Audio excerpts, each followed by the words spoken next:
Wait for them, unfortunately. So this is the project lecture. That is probably the last time you will hear me say that word. I think it's a dirty, bad word that really needs to leave this activity. So let's start there. What most people think of a project is of a team that reads one argument, very policy-esque style. They're just like gunslingers, af, neg, does not matter, same argument, going through their right. But it's not a project. The very term project somehow assumes that there's like this extended time frame that I've been working in my garage for months on like this one thing, and that's simply not true, at least not of anything NAU ever did or ran at the NPTE. We always started when the topics for the NPTE dropped. We might have had an inkling or an idea, but the real, I'm going to go to the library, print off a book, sit down, read it, write, that didn't start until everybody else started. We thought that was the fairest way of doing it. So, in that instance, what's the difference between my argument and the politics scenario Sayuka? Not much, right? We both started at the same time. Well, if we both started at the same time, then, I don't understand why I'm a project debater, but somehow you're not. I think beyond that, it puts certain conditions on the people who do this. They are in charge of calling out the community, right? They're the project debaters. Here they come. Don't worry about it. They're going to talk about all the fucked up shit. I'm not responsible. And they're like our tokens, right? They're the ones who go out. They're like token on South Park, right? The only person of color. And they're just kind of like the radical ones. And we'll listen to them. And if they do good, like, that's great. But they're in that category. They're there. And I think that's wrong, right? Obviously, because I don't think that's fair. These people make these decisions to use this activity, as I said in my previous lecture, as a way to train themselves for the actual world. A lot of times, a lot of critique debaters will call out the safe spaces. I kind of jumped off that bandwagon. The real world isn't safe, at least not for me as a person of color, so I'm not trying to use debate as my escape. That's not how I saw it as a debater. I was trying to use debate as my training ground to prepare for those types of things, to learn how to defend myself. And so I thought that was the fundamental difference. It's reductionist, right? Not all quote-unquote projects are the same, right? They are very freaking different. And if there's anything that is an art form to its truest sense in this activity, it is the people that do what I call supercut Ks. The reason I call them supercut Ks is most teams will write a criticism, use it maybe once, twice, cat's out of the bag, time to change it, time to flip it, time to do something else on that strategy. These people are really gung-ho about not changing the argument. We worked on this for a long time. It is what it is. Going for it. Nick and I developed the supercut because we were tired of calling ourselves project debaters. So we would just say, yo dude, go get me the supercut, open it up. And that's kind of what it was because it was like 8 drafts, right? So I'll call it a supercut. Y'all can discuss what issue you think the community should start calling it. Just let you know, if you call it project debater, I might yell at you. The last reason why I think it's bad is because a lot of teams start hearing, oh, it's a project. Oh, it's a project. And then they go, well, it's Brandon. And Brandon talks about race. And then they go, well, Policy's reading Wilderson. Brandon has to be reading Wilderson because that's the only hot thing in Parley right now. And guess what they do? They go and they write blocks to Wilderson and then debate Nick and I, and we're not Wilderson. So I think the whole community just did itself a giant disadvantage by not calling it abolitionism, right? Oh, the abolitionists are over there, which is what we were. That's what we said, because everybody didn't know what method we were using. They were all confused as to what was happening in other places that they failed to give us credit for our thing, and that was ultimately their demise for a lot of people because they came in and they answered the wrong way. And let me tell you, if you're running a supercut, you are ready for just about every answer. You are expecting a lot of things. So if you use the wrong author on the critical race theory, if you're not in the right section of the lit base, and it's not even just in the lit base, the right section of it, it's not going to bode well for you because they probably read it all. Or a good chunk of it to be prepared for you. Now, I kind of was like, well, how do I do this lecture? What do people really want out of this? So I kind of eventually came down to, how the hell did we write these things? Where did they come from? What happened? For us at NAU, we had policy, we get called project debaters, but we only did it 3 times. We only ever did it at NPTE. We read things like reject. We'd affirm the topic sometimes, maybe in critical ways, but we'd affirm the topic, you know, and we'd read like renaming, I think was like the most funky thing we did. But it was really just little things that kept happening here and there, right? So women on our team would get ballots that are like, why are you too aggressive? You would be a lot better if you just tone it down. People would give you weird looks if you weren't in their region and like would think differently of you. There was like an expectation because of what we had done in the past to like deliver again, right? You hear things like, well, I've heard this out at NAU before. Well, yeah, fuck, I've heard your politics diss that 3 times. Didn't mean you didn't win on it 3 times. So it was a lot of little things like that, right? And then it was like our senior year. Joel Olson, his book, The Abolition of White Democracy, it's an amazing book. You should all buy it, read it, really good. Our argument was based off his book. He was a professor in our political science program. He went to Europe and passed away of natural causes about 2 years ago.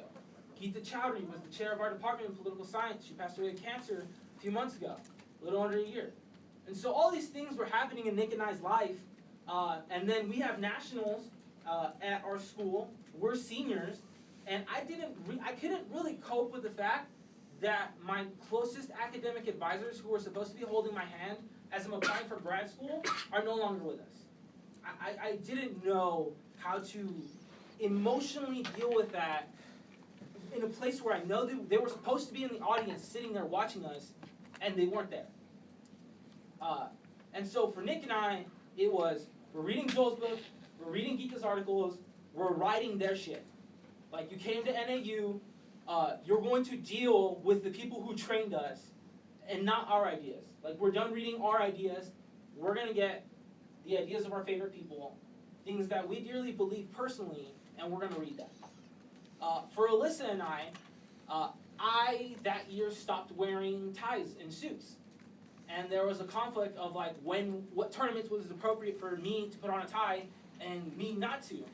When could I be Brandon and when did I have to be like, when could I be Brandon Rivera and when did I have to be Brandon Rivers, right? And so that year, you know, some of you have seen it on the internet, I come in with a bow tie and a cardigan and I strip down to my t-shirt and my bandana because that's what it kept feeling like every year. Oh, whoa, this tournament's a little formal, Brandon. Maybe you should like dress up a little bit. Oh, well, nah, this one's more chill and relaxed, so you can just kind of do whatever. And it was like, well, what the fuck? Like, why am I the only one who has to make these decisions? Like, what is it about, like, what is it about debate that necessarily necessitates that in certain environments I gotta look one way and in certain environments I don't? Right? And so that's where those ideas happen. Leads me to my first point. We've already talked about the timing. We don't start until the research starts. But then the other thing is that these supercuts that we did at NAU address the debate community. So I've heard a lot of young debaters be like, oh, I really have this issue that I care about, I really want to talk about. If you think we just like had an issue that we cared about, that we wanted to talk about, you're kind of right, but not really. Because we always had an issue with the debate community and then found a way to talk about it that, yeah, through our lens and through who we were, but it was always regarding the way in which the debate community was socially structured and how that affected the outcomes and how that affected how we debate, who wins, why things get said, and how people are affected by that. And so I think that that is probably one of the #1 differences that I would have to make. The other thing was like social location, right? So when we're writing whiteness and we're debating very hedgy teams and they say something like, across the border there are terrorists, I unfortunately react in certain ways that I don't think I can control, right? So I am a product of immigrant parents. My dad crossed the desert. If he hadn't made those decisions, I would not be here. So when you're saying that just across the line there are terrorists, 30 years you're talking about my dad. 30 years ago you're talking about my dad. I don't know, like, I really worked on it, but there's just certain things that get said in debate that I can't necessarily just let fly. And that's very much a personal thing. That's who I am as a person. But that's also what I wanted out of debate. I wasn't looking to shy from those moments. I wasn't looking to just kind of play the game. I was very much looking to defend myself in those instances and feel hurt and to do something about it. And so that's also something you should keep in mind when you're thinking about maybe potentially doing this. when you're thinking about why people are doing these things and why they react in certain mannerisms. Like, I can't just check my history at the door, you know what, to play this game. And some people do, and that's their escape, and I totally get it. It's a game that gives different people different opportunities for a variety of different scopes. It just wasn't me, and I wasn't going to do it anymore. And that's just kind of how that came. Let's talk some strat. Framework. The framework interpretation has to be on point. You mess that up, you're done. I don't know how else to put it. It has to be absolutely, positively thought out. It has to give your alternative leverage for the method that you're using. It has to frame and clearly explain the differences between what the debate community considers a normal world viewpoint and the world viewpoint you are coming through.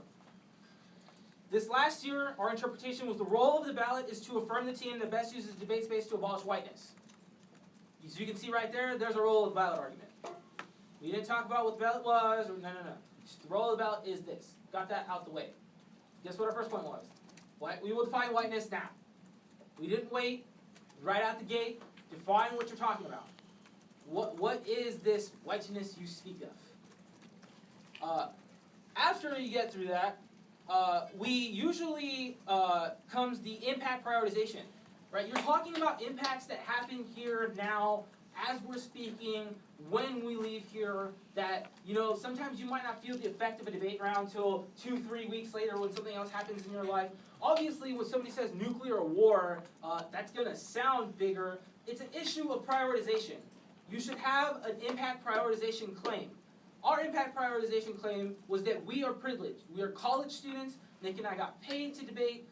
We went to tournaments as like a part of our livelihood. That was a huge privilege for us, and we said that because of that, the way in which we represent ourselves should come first. The types of things that we advocate should come first. Because there are people who are less fortunate in the world who will never have somebody who just sits there and listen to them for 15 minutes. And so we're going to use this time to talk about those people. That's how we saw it. That was our impact prioritization. And in that same time, we kind of put debate in its very privileged, isolated debate as a very privileged game, and isolated that there are people who don't get to be here. Right? It's not, oh, well, you chose not to debate. It's no, you don't get to be here. You don't have documents, your school's broke, you're broke. There are a lot of, you feel marginalized, nobody around you is the same as you. People say things that are offensive where you come from. There are reasons why people don't debate. It's not that they just don't choose to. This community has problems that push people out. And so we needed a leverage for that. The last thing we needed, and this is Nick and I, a fiat T spike. I don't know what to officially call those things. They usually say something down the line of you must pass an instrumental government policy, fiated plan action, etc., etc. Usually want you to use fiat, maybe want you to use the government. Need a spike for that. You need a reason why, in this instance, and because of the things you're talking about, it's kind of irrelevant. If anything, it probably makes the problem worse. The thesis. Now, different K coaches feel differently, but I'm an awkward hippie from Flagstaff, so bear with me. Generally speaking, critiques don't need a long thesis. I think they should, for very strategic reasons, but they don't need them. Supercuts? That's a very good idea. Think about what you're trying to do now, right? You're indicting a debate community. If you have a short thesis, how are you supposed to let everybody else in the room know why you have a problem with the community? The thesis is the opportunity to describe your problem. We would say this debate community is an institution filled with whiteness. Our only goal is to abolish white debate. So A, we've already identified that what whiteness was in the framework. Now we're identifying that whiteness exists in this community, and we've already given ourselves a little ethos boost for the alternative, because we already said we're abolitionists from the get-go. Right? You need that when you're writing a supercut, because you should be talking about very complex, in-depth things that take time to explain. And the more you can explain them, the realer the problem gets to somebody else, especially if they come from a differing perspective that they may not necessarily be privy to the issues that you may be going to. Southern California regions have different problems than the regions up here, right? And the Midwest experiences slightly different problems than the PNW. And likewise, in NAU, we're in our own awkward region. So we kind of went to SoCal, we kind of went to the PNW, and we stayed the fuck away from the Midwest. And so, you know, it was one of those things where there are different problems, and so you should be very specific about what those are, how you are viewing them, and so on. Again, we had a prioritization for our method. Our third point was we have an ethical obligation to abolish whiteness, and we use the timing of the tournament. This is why we always did it at NPTE. Our argument is like, look, everything we do, the entire point system is built for you to get to this tournament, right? And the majority of the coaches within the nation are like, nifty, nifty, nifty, nifty, where are you in the points? Did you call up yet? Where are you in the seeding? How are you doing in prelims? So we're like, well, it has partly become about the NPTE, right? And if it has, we got here. It wasn't just because we were kind of good at debate. It was because our coaches paid for a shit ton of travel and fed me so that I wasn't hungry at the tournament, right? That's a privilege. And so, because, like, there are teams that have to buy their own food and eat McDonald's for weeks because they can't afford anything else. Like, that there's a privilege to being there. And so we took that as an ethical obligation. We were like, hell, dude, like, this is something a lot of people don't get. It's our obligation now. It's not a question, oh, Nick and I want to. We're obliged. Right? So that's where I think the thesis becomes important in ways that it is not. I'm gonna teach it like a critical app and then kind of talk about the links at the bottom. What time do I have to get out of here? 3:30? Okay. Advocacy. Debate is about competing methodologies. If you are a K debater, it's not competing ideologies. That's usually not a successful way to go about it. It is competing methods, right? The affirmative uses the United States federal government and does the MPTE. That is a method of state action to solve a social problem. You are saying there is a different method. It is not, well, Jacob is just an asshole, dude, and like we need to call out Jacob. No, that's not what you're talking about.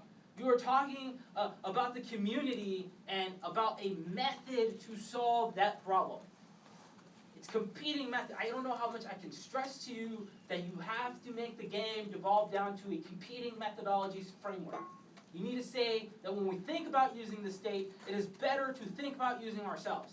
When we say we should affect the federal government, all of America, we should start by affecting our own community. That the things that happen in this community come before the hypothetical things happening outside of this room. It is a mindset and a methods game. Let's talk a little bit about the different methods that I did. So when I was Alyssa, I was in dressing, right? I was getting into like my hot shirt, my bandana, and then when Nick and I just wore matching t-shirts, right? And like no clothes came off, unfortunately. The tag for, or the text to Alyssa and I is like vote NAURS. To endorse the performative interrogation of white privilege and encourage the deconstruction of whiteness in debate. So, let's talk about performance. First rule, everything is a performance. Please, girl, please. You know what I mean? Like, if you are reading a politics dissent, that is a performance. You are performing a certain political ideology with your rhetoric. You're reading an anthro-criticism. You are performing a specific political theory with your rhetoric. Therefore, everything is a performance, right? So, Alyssa and I said that by her writing on herself and me changing, it was a performative interrogation. The word performative, if everything is a performance, starts to make a lot less sense, right? That looks a little bit like, I don't know, here's the leg, judo, come get the leg, and pa-pa! The important part is the interrogation, right? When I hear interrogation, and maybe it's because I'm brown, I think of just sitting like behind a desk with a lamp in my face and cops, right? So that's what I think of interrogation. Does it do much good to interrogate somebody if they're not willing to budge? Does whiteness seem like a system that is set up to budge when you interrogate it? It's been hundreds of years and that shit's still around, right? So the methodology of interrogation was where we lost some rounds. Because what does it mean to interrogate something? what is the end goal and the implication of interrogating something? Did you get new knowledge? Probably not. You're talking about whiteness. This is like a system set up over hundreds of years through a lot of fucked up people, and it entrenches pretty much every aspect of our social lives. Do you think simply interrogating it is going to make a change? Right? And so then the latter half of our thesis is to encourage a deconstruction. So what? Like, we just, like, got Legos and we take them apart? Like, what if the Legos are toxic? Do we not throw them in the trash? You just take them apart and leave them on the table. Right? That's what deconstruction as a methodology is. Right? It is to break something down. And although that may sound really, really fancy and fly in a lot of, like, heady, theoretical, philosophical context, when applied to social movements, which is where our supercuts came from, they don't make a lot of sense sometimes. And these are lessons we had to learn, and over years, right? Alyssa and Cecily did it my sophomore year. Alyssa and I did it my junior year, and then Nick and I did it my senior year. These are lessons that took us a long time to figure out. So that versus our senior year, which is vote NAURS to endorse the performance of abolition of whiteness in debate. Again, right? Performance, everything's performance. So again, maybe a little judo there, right? Go after the word performance. Ha, lol, dude, right? But it's an abolition, right? And so, again, Joel Olson, the abolition of white democracy, our argument is like, we don't really need to like, interrogate whiteness. We know it's bad. Well, we don't really need to like deconstruct whiteness. We need to get rid of that shit. It needs to be gone. You need to abolish it. It's gone, removed, bye-bye. And that's where we were able to gain a lot more offense this last year. It is that we structured our framework to say that methods come first. You as the judge are evaluating the as method of change versus the negatives method of change. And we remove something. So deconstructing it wasn't going to work because it just lingers. You have to remove it. You have to abolish it. Right? And I think that's one level where if you're writing supercuts, you need to get real deep on. Question yourself, what are the verbs you are using in your apply text? What are the definition of the verbs? How do those methods get applied to social movements, to larger and greater schemes? And those are fundamentally questions you have to ask yourself. So again, we're abolitionists, right? We're looking at researching Stephen Foster, John Brown, right? I had to read like this whole legal shit about John Brown and how he made a mockery of the court.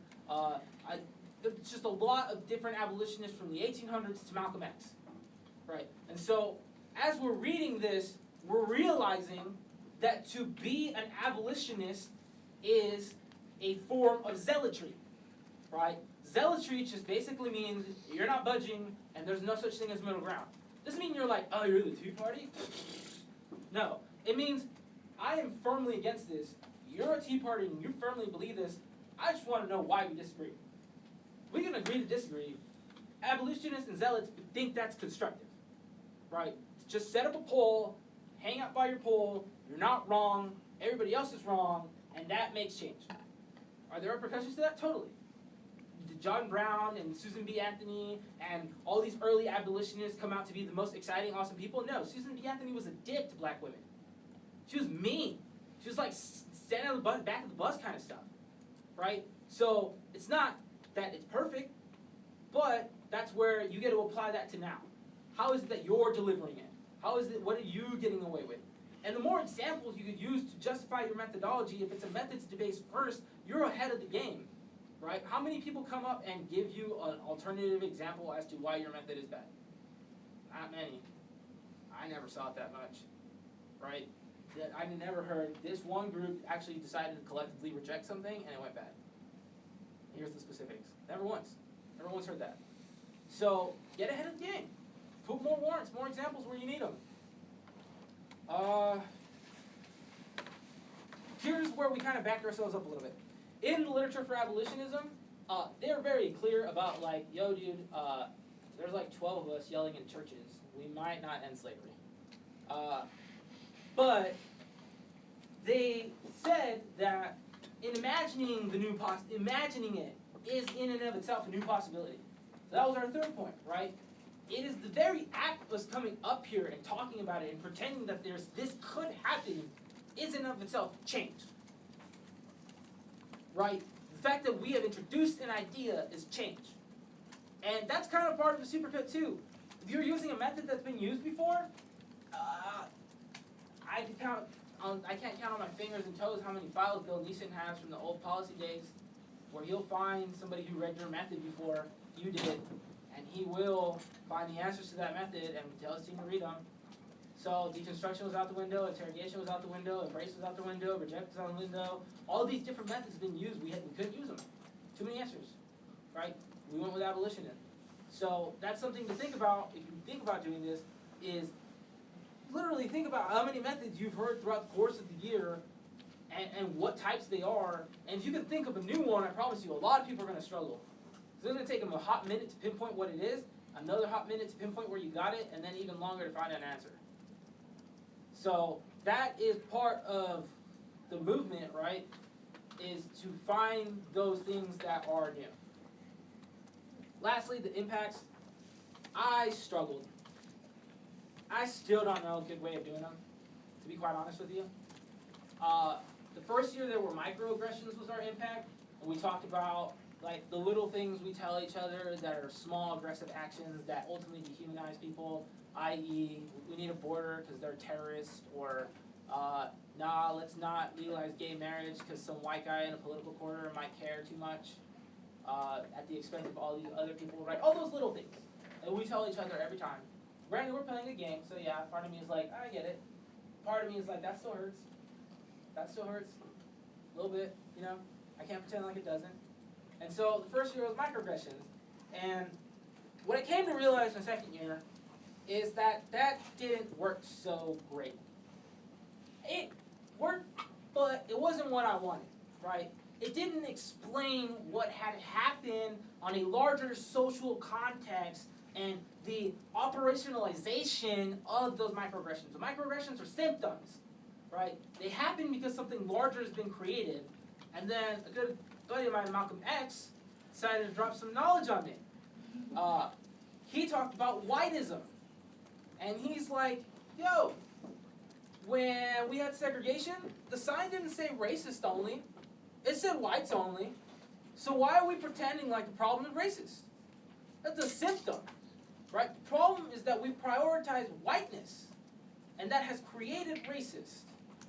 And so that's where we just kind of got along with him, and that'll bring me to like a very important point, author fidelity.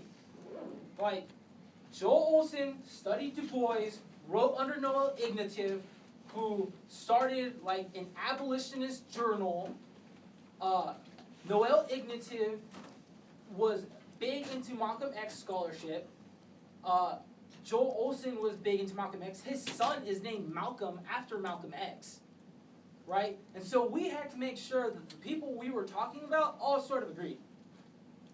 And that's how they became supercuts, right? Because we were going to MLK, we were going to Malcolm, we were going to Gita Chowdhury, we were going to Joel Olson, we were going to Du Bois, we were going to Frederick Douglass, right? We had influences from all of these people, but it's not like Butler, and then this person said this like 30 years later, never references Butler, but I think that's a cool idea, and I'm just kind of going to throw it in there, and it's not a hodgepodge.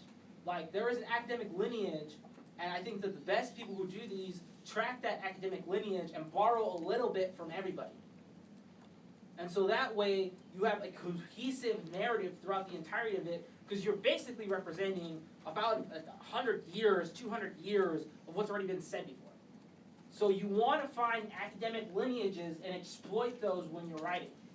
If you like what one person says, figure out, look at their references section, read those people, figure out who they trained under, where they went to school, who were the professors when they were there, where had they published, what editors do they know, all that stuff. You have to know that stuff. And that's, from there, the only other piece of advice I could give you is write from the heart. Like, write what you feel. Go back and edit it a couple days later. I'm not saying just write it and then go out. But that's kind of how that sometimes has to work out. I was the only one who wrote the impacts for the last 2 years. That was my job, kind of, and Nick's job, a little bit influence. But it was basically Nick and I sitting down, a couple beers on our couch, being like, why do we feel this way? We've read thousands of pages now. Can you point to something that explains why we feel this way? And then we just got as close as possible. Whiteism and what Malcolm said, and what MLK said in the letters of Birmingham jail about white moderates. And I was like, yeah, that's why. That's why I feel like that. I'm just going to flesh this out into an impact shot. The links. The beating methodology is really important for the links, because that's usually where they're going to link. If they're affirming the topic, and you're talking about like this micro action, you and me as abolitionists, we probably stand to that counter hegemony of the United States federal government, with probably a link. When we debated Lewis and Clark in the semifinals, clearly it was not going to get one like that. That was just not in the cards for me in that round. So you had to prepare for rap music. And we started thinking about the ways in which hip-hop and rap had been co-opted by whiteness. And hope to God they said something that might fall into them categories. Right? The strategy is link strat sheets. So Nick, the LOC, prepped the framework, the thesis, the alternative, and the impacts. Every time, all the time. Or no, the framework, the thesis, and the impacts. No, I did the framework, thesis, alternative. I did the impacts for 7 minutes, handed him the impact page, would roll across the room, have Caitlin working on a list of potential links if they were heads up. Tracy was working on a list of potential links for like 2 or 3 criticisms we knew that team would run. We had another person writing me a list of potential links for like telling me potential ideas for this situation and this situation. And it was literally, we had to make a decision that Nick was going to write for 20 minutes and get carpal tunnel over the course of the week so that I could roll over and be prepared to write him a page in round during the PMC that is going to specifically link to their AF. Whatever the AF was, we had an idea. That was cool till about like round 4 of the MPTE out rounds, and then like massive sheets that I would walk in with would just kind of go over the dump. They don't work. And that's the call on the link sheet, right? You've written a file that's not going to change. You are risking that a team outlefts you. You are very much risking that. There is a round, you look up SIU versus NAU, where Josh Rivera and Mike Selk very much come out and put the hurt on because they outlefted us. They just knew what we were doing, and they came after us. And so that's a risk. That's a risk you're taking. You should be deep enough in the literature base you're pulling from that does not happen. Right? Academics have this like weird habit of always dissing on each other. So if you're in like one field of thought, the likelihood that they have said something or disagreed with someone from another field of thought is probably pretty high. Right? And so you should have a lot of A2s cut to varying situations. We're running race. We had A2s to cat. We had A2s to gender. We had A2s to anthro. We had A2s to heads up debate. We had A2s to poetry. We had A2s to narratives. Like, everything we could potentially think of, we had answers. And that's the most successful way we ever did it.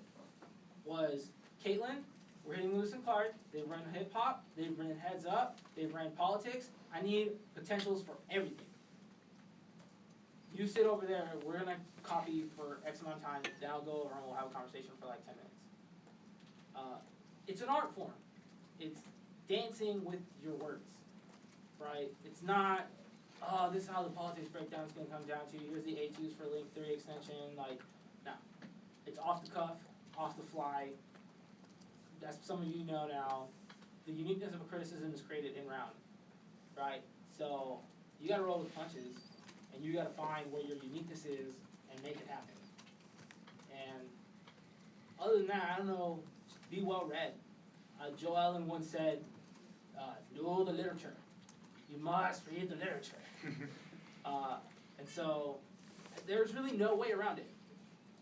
You could try, you could find something. All the best teams from Emporia to Lewis and Clark to NAU to Oklahoma to Towson, all of them know the literature. And when they don't know the literature, cross-ex makes that very painfully obvious. Right? And so there's just, unfortunately, if you find a solution to this, let me know. But from what I've seen, they're just deep. They're deep in that game. And you have to be. See, I got like 20 minutes.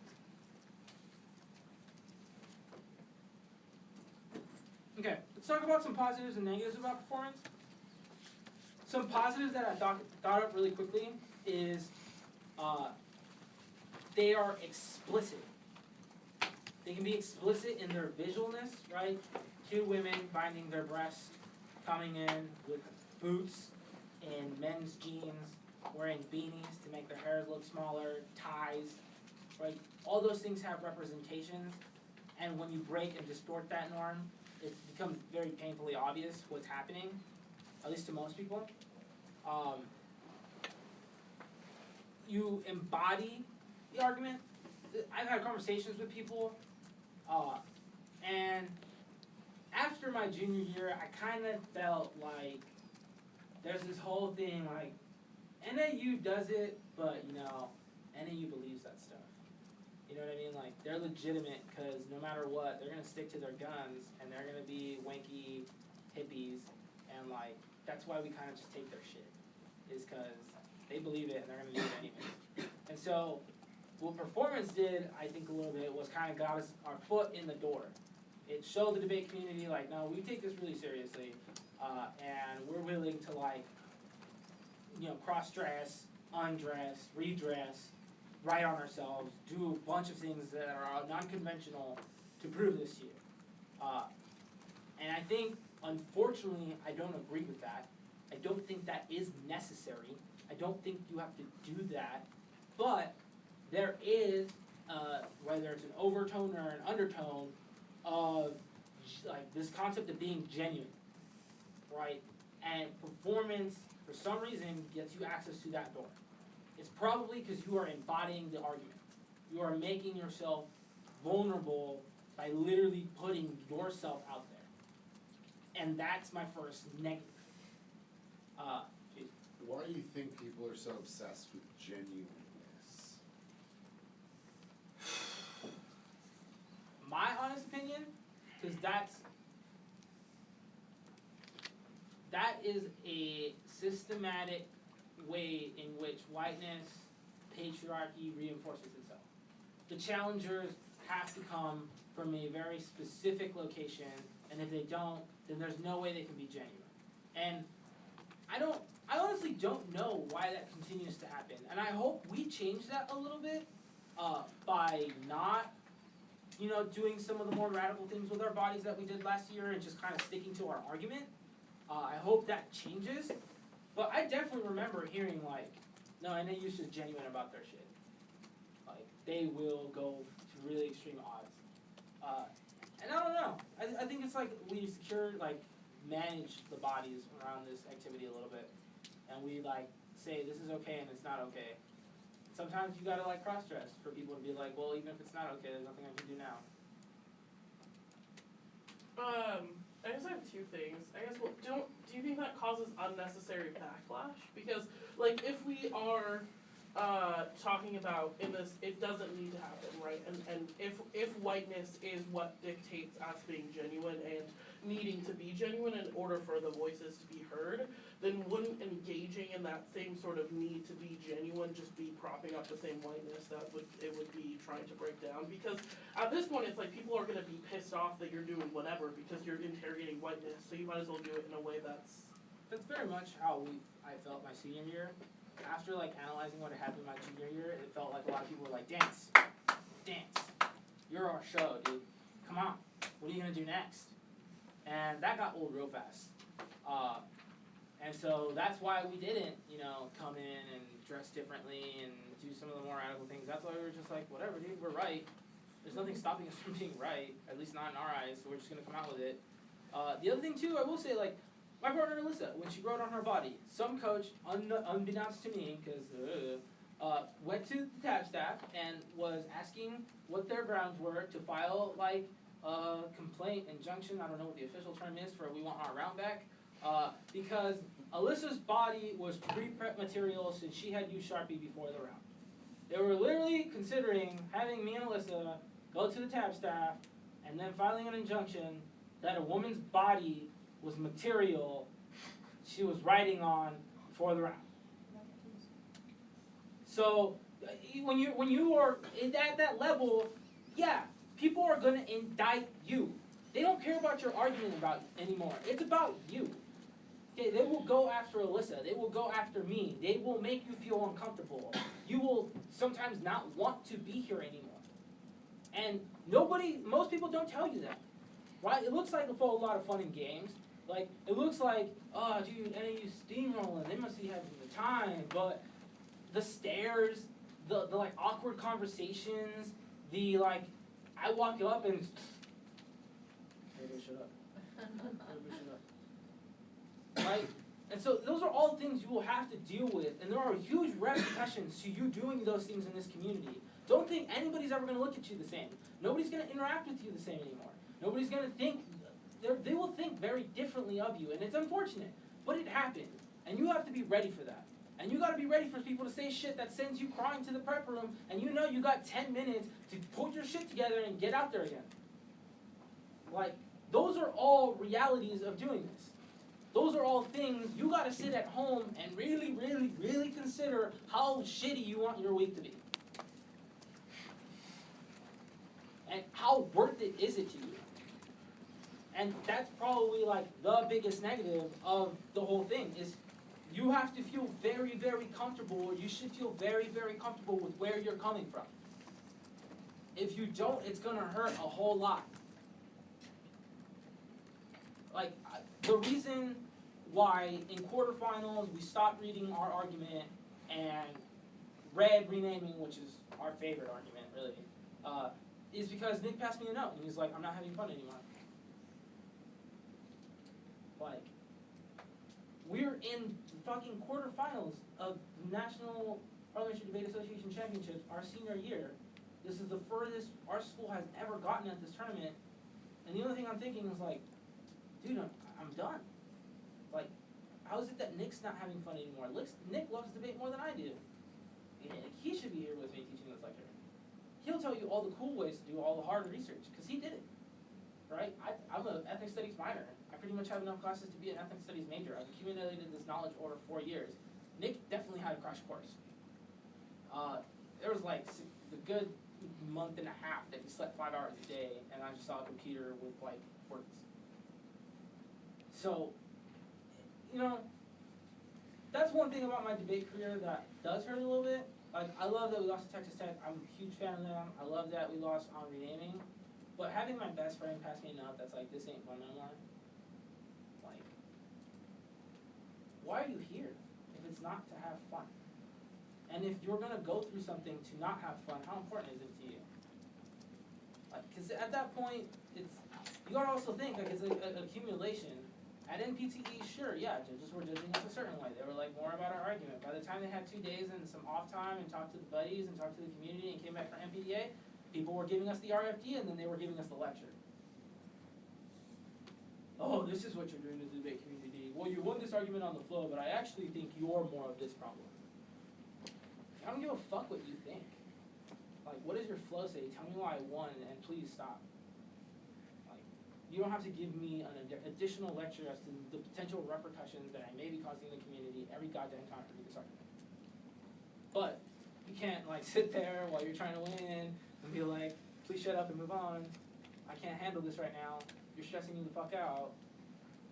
You gotta sit there with a face and be like, thank you, work better next time. Thank you for listening. Was it worth it? Oh, fuck yeah. Oh yeah. It's the best thing I've ever done with debate, and I started debating in the 7th grade. So, I mean, and I don't know, stars align, right? Nick and I debated our freshman, sophomore year, we stopped debating our junior year, came back together our senior year, we've been roommates for 3 years, we've taken at least 5 classes together, like, we grew up debating with each other, and we both loved Joel, and we both loved Geeta, and we both went to their funeral services, and we both were really hurt. And so there was just no other way we could possibly think about coping. And like, that really is that's really the story.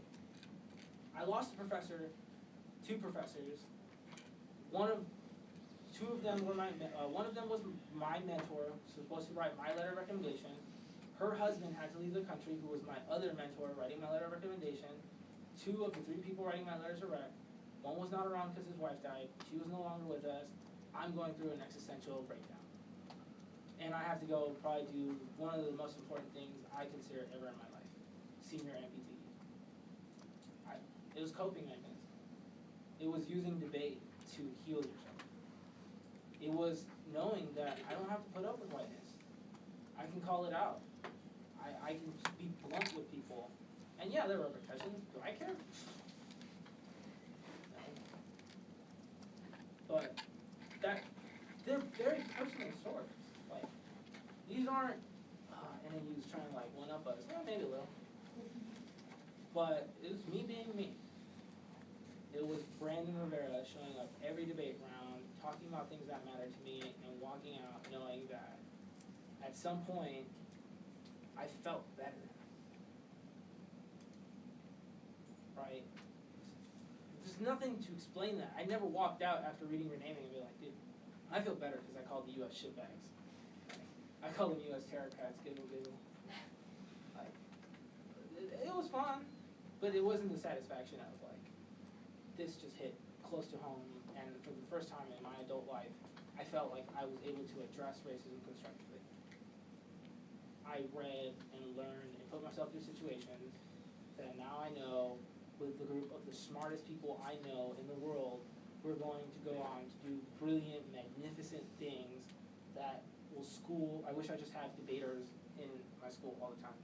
Like all of you, hundreds of debaters in my school, so that my classes wouldn't be as boring, and people would be down to talk, and like down to be on that critical theory, bring them in. Debaters are amazing people. So if you can pull this thing off in a debate round, you're pretty set for life. That's the way I saw it. There's not a lot of people who are going to come up with better answers. But yeah, like, it's complicated. It's an art form. There are certain parts that need to be there, but there's not a way of doing it. I'm getting it. How did it change when you read it on the app versus an egg? You either linked or you didn't. It was the same. It was the file on the app, and on the negative, we just thought of ways in which you potentially violated our thesis. And if you outlefted us, we were pretty much, up shit river. And again, you gamble, right? You gamble hard. It's a big gamble. There's a lot of good K teams out there. There's a lot of people who would come up and like thought of something way better, and we would have been done. But it was just like, hope you live. After a while, it was like, don't worry, Caitlin, no.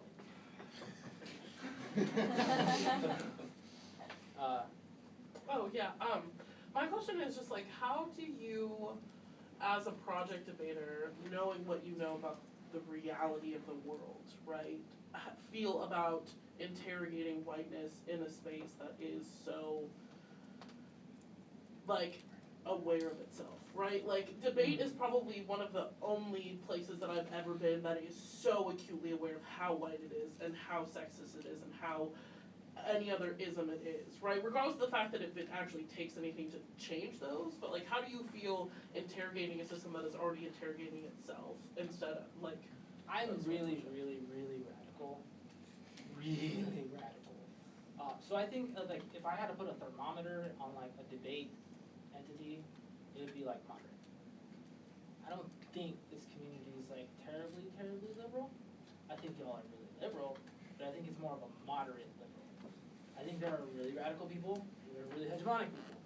I don't really think there's like this stable locus of, yay, Greenpeace, right? And so, to me, it was, I felt okay about it, because I read Letters Birmingham Jail, and Malcolm Luther King spoke to me, and he said that the biggest problem hindering a forward progress against racism is not a KKK member. It is not like the bigot, it's the white moderate. It is the people who are kind of reflexive, but the moment push comes to shove and you gotta do something about it, they're like, hey, I'm out. Right, and after reading that, and you gotta contextualize it, right? Like MLK is noted as like this peacekeeper and like very much like, like we're gonna like walk in solidarity and get beat up. But when he goes to jail, that man was pissed. He was angry. And I was angry. And so reading him while he was angry to say those things, to me it was like validation.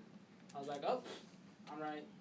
Like, good, you're right. We're a bunch of moderates, and like we may be kind of liberal, but that's the problem, right? And there's plenty of people who said that. And so to me, it was like a microcosm of that world. I resonated with Martin at MLK when he said the white moderate is the problem. I'm not going to say that this community is not self-reflexive. It is. I just felt like it doesn't take enough steps to actually change this. Like, yeah, we know there's a problem, but since I got here, people have been saying there's a problem. I haven't seen like massive scale shifts to fix this, or things being done to even getting internally addressing this issue. It's mostly students. It's mostly students who come out and like say these things. And I don't know. I don't know if I'm wrong or if I'm right. I couldn't tell you the answer to that. I just knew that I felt like things weren't getting done. And that sounded like a white moderate to me. And I was like, that's a problem. And again, I'm way more radical. Like, I'm picking Magneto over Dr. X. Like, I'm going MLK over Martin Luther King Jr. I'm all down for Che. Like, so, I just come from a very different perspective. And so, what was acceptable to me was like, what acceptable to some people was just not acceptable to me. More questions?